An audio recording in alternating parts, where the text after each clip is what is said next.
I'm not a tax professional, and nothing in this episode should be considered official tax advice. Always consult with a certified tax professional or CPA to make sure you're filing correctly and maximizing your deductions based on your personal situation. Standard mileage deduction, as far as 2025 goes, is 70 cents per mile. All right. 2024, I think it was 67 cents per mile. But now you can deduct a set amount per mile driven for business. 70 cents per mile. All right. Now, the actual expense method. Option to deduct a portion of gas, maintenance, insurance, registration, and depreciation. That's a benefit, tax-wise, with your personal vehicle, right? Now, also greater long-term write-off potential. If you drive full-time, deductions can significantly reduce taxable income over time.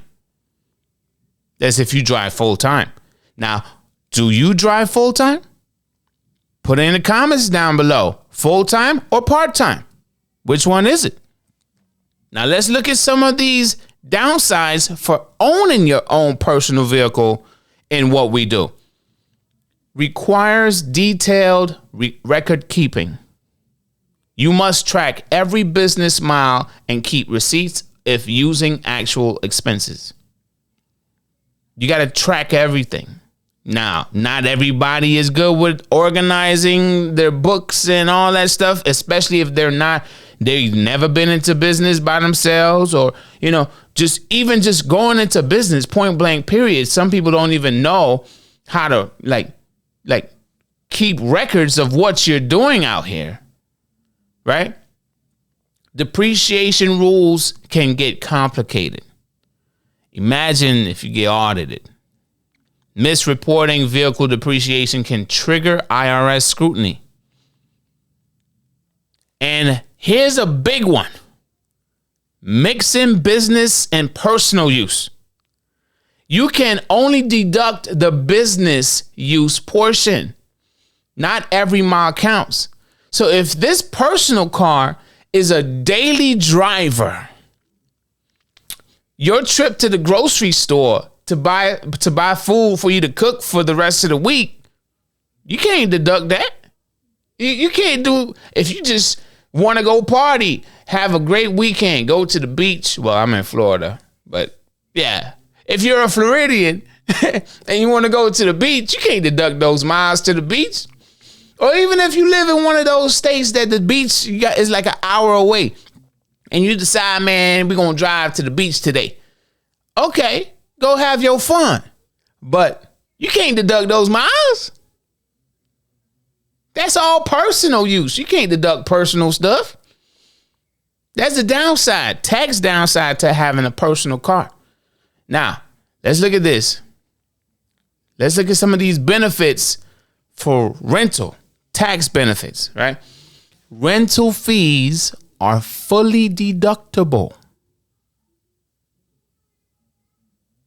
Let me repeat that.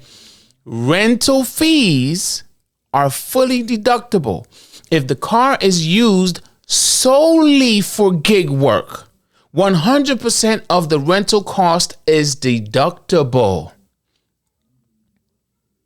No depreciation to track. You don't own the car, so no complex calculations. Simple write-off. And the fuel costs that you put into that vehicle to drive up and down and go crazy, it can't be deducted. You can still deduct gas and tolls related to business use. As long as you get, so the benefits, again, the benefits for renting a vehicle, you can deduct the rental fees.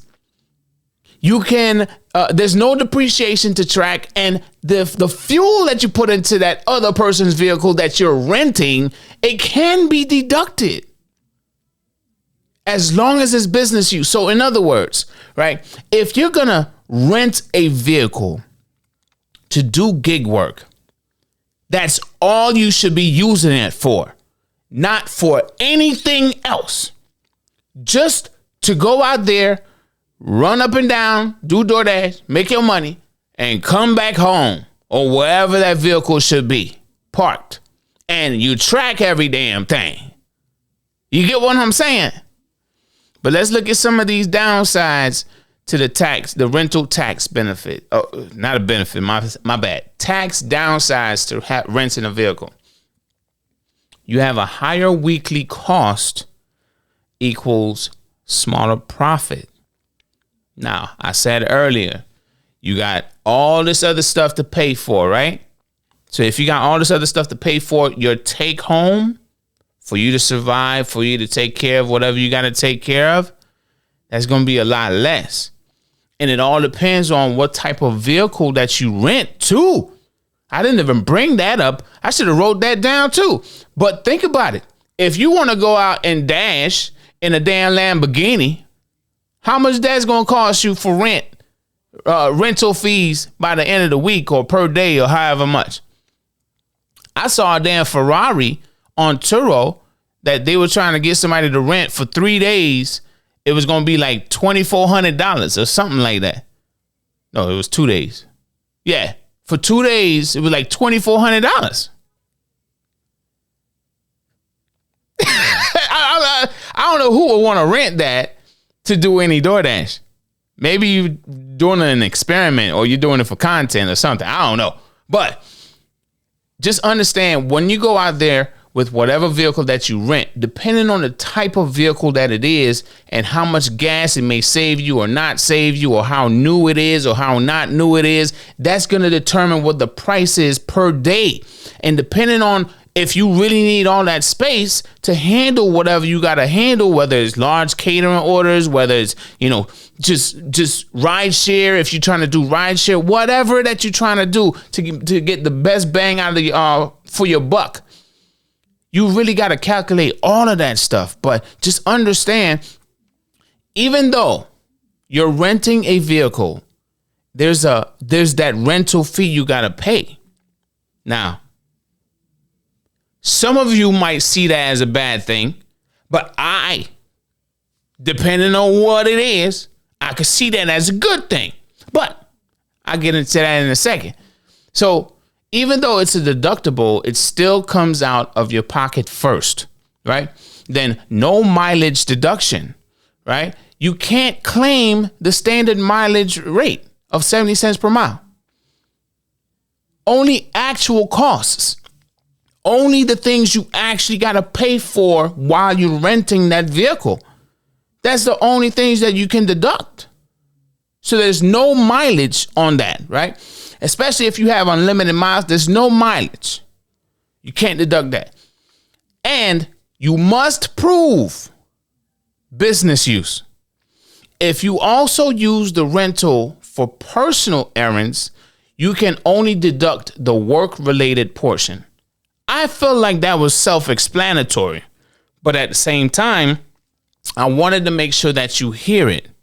Now, I want to tell you my thoughts after like all those notes I wrote down and, like seeing the benefits and then the downsides to renting versus owning. And it's like, if you work for yourself, you should have a better understanding on what to do, when to do, and how to go about doing things when you, like I said, when you work for yourself. Now, I see if this were me, rent, personal.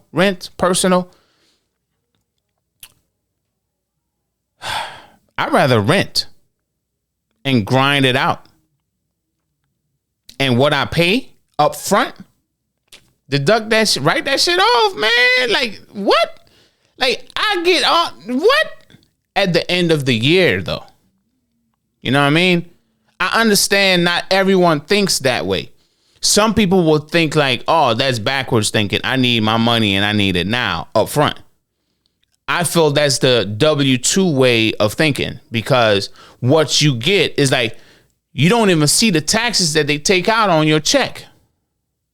But I believe if I can write this off, write that off, I'm taking everything that I could write off, like working for myself, to if I would save my vehicle, rent a vehicle, my rental fees, whatever that is, I can make money. You take your rental fee off the top, no problem. You take your gas, I got you. I can't write off miles. To me, that's so simple. And I know there's some drivers that'll say, man, I need my money now. I don't want them taking nothing off the top. It's like, it's like you want to get in the club, you got to pay the fee at the door. You know what I mean? You can't say, oh, I want to go test it out and then see if I want to pay to stay or not. Oh, yeah. What time it is, D-Fam? Yeah. It's time to, go get your money.